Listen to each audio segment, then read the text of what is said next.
Bonjour à tous, merci d'avoir suivi cette présentation. Alors je vais commencer à répondre à vos questions. Donc la première, parent d'un enfant DT1, on est adhérent à la JD, comment s'investir davantage? Alors il y a différents moyens de s'investir, par exemple dans les associations de famille. Il existe sur le territoire plus de 40 associations de famille. Je vous invite à aller sur le stand du Conseil des familles et des associations pour échanger avec eux. Donc voilà, vous avez la possibilité de participer à des événements, de donner des idées, d'échanger avec des nouvelles familles diagnostiquées, plein de possibilités pour s'investir au niveau principalement des associations. Après, de façon individuelle, aussi la possibilité de contacter le siège et de créer des événements où ça dépend de vos compétences et de ce que vous avez envie de faire. Alors, qu'est-ce que vous entendez précisément par la création d'outils ciblés concernant la scolarité? Alors, je l'ai évoqué rapidement. Il existe déjà des outils pour l'école, avec un kit école spécifique avec des fiches en fonction des différentes cibles, que ce soit l'instit, le prof de sport, les intervenants de la restauration scolaire. Donc, c'est des kits qui sont personnalisés en fonction du traitement. Vous pouvez les commander gratuitement à la JD. Et là, c'était plutôt d'aller sur des outils vidéo. Donc, c'est un projet avec le Conseil des familles. Là aussi, vous pouvez aller les voir sur leur stand. Et puis, en collaboration avec le siège pour la création de plein de petites vidéos, en fait, sur des thématiques très précises, des vidéos d'1 minute 30 qui sont simples et accessibles par l'ensemble des acteurs de la scolarité. Alors, est-ce qu'on va organiser d'autres séjours de formation pour les grands-parents? Oui, nous sommes en train de caler les dates. Alors, je veux bien préciser que les grands-parents peuvent être accueillis dans les séjours parents-enfants. On accueille également donc ces grands-parents, mais parfois avec des objectifs un peu différents que les parents. Et donc, ces formations, elles sont vraiment ciblées. Comme je l'ai dit, il y a vraiment une personnalisation dans la formation en fonction du type de traitement de son enfant et puis de parler de son vécu, de l'évolution des relations dans la famille. Et donc, nous sommes en train de fixer les dates pour 2024 et on reviendra vers vous rapidement sur les réseaux sociaux, sur le site internet de la JD pour vous transmettre ces dates. Merci pour les remerciements. Bonjour, pensez-vous organiser également des sessions de formation pour tantes et oncles sur le même modèle? Exactement. Un Lidon, on a expérimenté là avec les grands-parents, mais l'idée, c'est vraiment d'ouvrir ces formations à toute personne qui est censée accueillir un enfant pour une journée, 2 jours, 3 jours.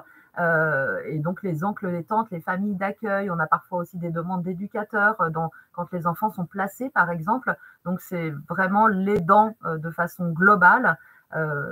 C'était une première expérience. On voulait avoir un groupe homogène pour voir ce que ça donnait et les retours sont vraiment extrêmement positifs.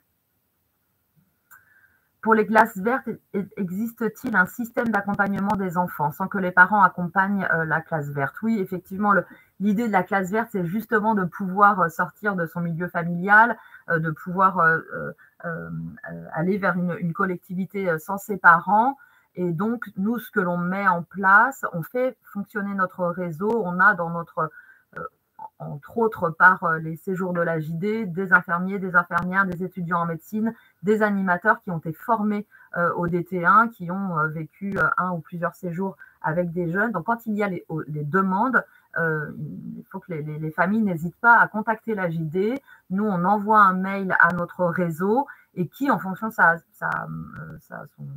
lieu, son domicile ou de ses possibilités, peut accueillir. Donc ça, c'est vraiment des expériences qu'on a déjà réalisées plusieurs fois.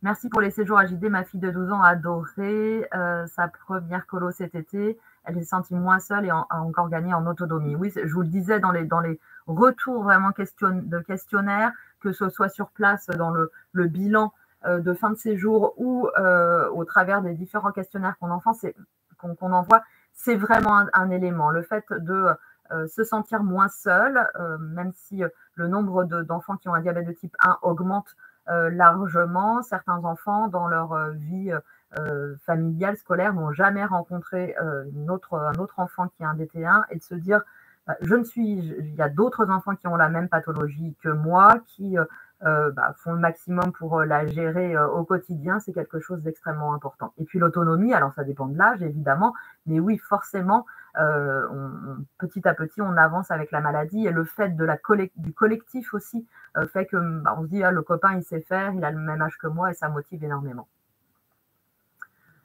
Alors, ou va-t-il être mis en place des choses pour les tout petits d'été? Ma fille de 2 ans a beaucoup aimé à l'hôpital être en contact avec d'autres enfants. Alors oui, c'est un objectif. Donc les séjours de l'AJD, ce sont des établissements de santé. On est soumis à des autorisations par les agences régionales de santé. Et jusqu'à maintenant, et donc il y a des âges, soit pour les enfants, soit pour les adolescents. Jusqu'à maintenant, nous avions des autorisations pour les enfants seuls à partir de 6 ans. Et dans le cadre, je l'ai évoqué tout à l'heure, dans le cadre de l'évolution des autorisations de SSR vers SMR, c'est très technique, c'est très administratif, il y aurait la possibilité d'ouvrir nos autorisations à des tout petits, et donc de pouvoir proposer, évidemment avec les parents quand on a 2 ans, de pouvoir proposer des séjours à des plus jeunes. Mais aujourd'hui, nos autorisations, même avec les parents enfants, ne nous permettent pas d'avoir des enfants moins de 3 ans. Et puis, il faut aussi qu'on s'organise d'un point de vue logistique, d'avoir les conditions d'accueil pour ces petits. Mais en tout cas, c'est un projet qui nous tient à cœur. On sait que le diabète de type 1 se déclare de plus en plus jeune. Il y a en parallèle tout un travail du Conseil éducatif et médical avec la commission pédagogique sur des outils plus ciblés sur les plus jeunes. Alors, prévoyez-vous des séjours à l'étranger? Est-ce trop complexe? Alors, c'est envisageable. Il y a eu quelques expériences il y a assez longtemps. Après, dans nos autorisations SSR, ça doit se faire sur le territoire français. Donc, on a sur l'île de la Réunion et en métropole, mais on ne pourrait pas le faire aujourd'hui dans le cadre des SSR, et ça veut dire que le tarif pour les familles n'est pas le même, et que c'est toute une autre organisation, et c'est un séjour à part entière, comme on peut le faire par exemple pour le séjour JAD, mais ça ne rentrerait pas aujourd'hui dans le modèle des séjours SSR.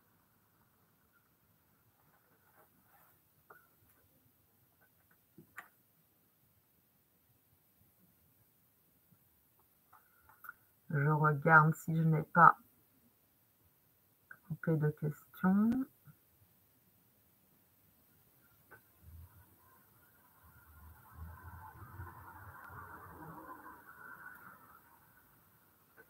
Bon, c'est peut-être l'heure du déjeuner pour chacun d'entre vous. Mes collègues sur les stands de l'AJD des SSR restent disponibles jusqu'à la fin de la journée pour répondre à vos questions. Donc, n'hésitez pas à aller les visiter. N'hésitez pas à aller sur les stands des partenaires également qui nous aident sur cette organisation. Alors, une petite dernière question, qu'est-ce que signifie SMR plutôt que SSR? Donc, SSR, c'est soins de suite et de réadaptation. SMR, soins médicaux et de réadaptation. Voilà, c'est une autre appellation avec des critères un petit peu différents des SSR, mais ce n'est pas lié que à l'AJD, c'est lié à l'ensemble des structures, des établissements qui ont cette autorisation SSR. Il y en a qui ont d'autres types d'autorisations, telles que les CHU, mais c'est le cas pour tout le monde. Donc, les partenaires également sont disponibles, la communauté DT1. Voilà, les gens sont derrière leurs écrans pour répondre à vos questions. Donc, n'hésitez pas à aller les voir. On sait, c'est moins convivial qu'en présentiel. On se retrouvera en présentiel l'année prochaine. Mais pour cette année, les conditions ne nous permettaient pas. Merci à vous pour vos remerciements et très belle suite de journée. Et on se retrouvera ensuite en début d'après-midi à 14h pour poser toutes vos questions autour de la recherche. En règle générale, il y avait des questions ce matin autour des greffes, etc. Bertrand Blondeau, président de notre conseil scientifique, pourra répondre à toutes ces questions.